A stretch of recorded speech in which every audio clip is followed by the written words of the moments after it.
Moving on to battleground Kerala now from Tamil Nadu. The political temperature is set to escalate ahead of the state assembly polls in Kerala.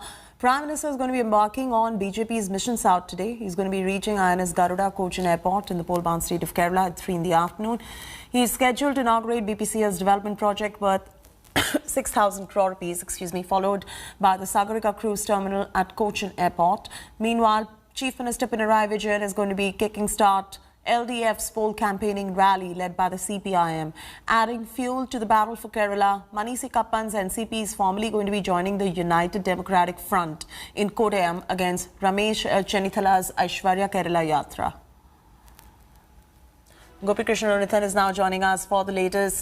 Gopi, the big Vikas push coming in for Kerala as well. This time around, it is the left versus Congress versus the BJP in Kerala. But what is the voter sentiment looking like at this point of time? Kerala is known for anti-incumbency. How do you sense the voter sentiment?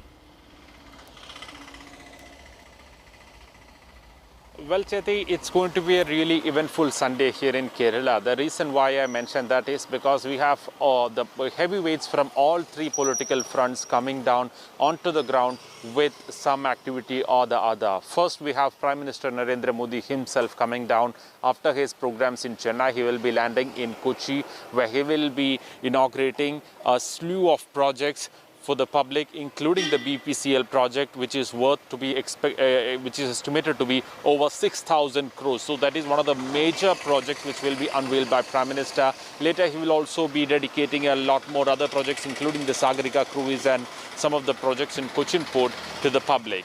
Now, coming to the CPIM or the LDF, the ruling Left Democratic Front, they have kicked off a Yatra statewide campaign rally. The first phase was inaugurated by Chief Minister yesterday in Kasaragod. The second phase will start from Ernakulam, Kochi, the very same location where Prime Minister is coming, and that will go all the way down to Thiruvananthapuram. So that is also happening today. Coming to the third part, we also have Manisi Kappan, a long-term ally of the LDF and part of NCP in Kerala. He yesterday made it clear that he will not longer be part of NCP and he will be attending the Aishwarya Kerala Yatra being organized by the opposition leader Ramesh Chennithala. So certainly we can actually say it's going to be a really eventful day. A lot of political turmoil is happening. And speaking about the ground reality or the crowd sentiments, usually we get these sentiments in Kerala that it's very difficult to assess the pulse of the people until the last moment. Even last year during the election, during the 2016 election,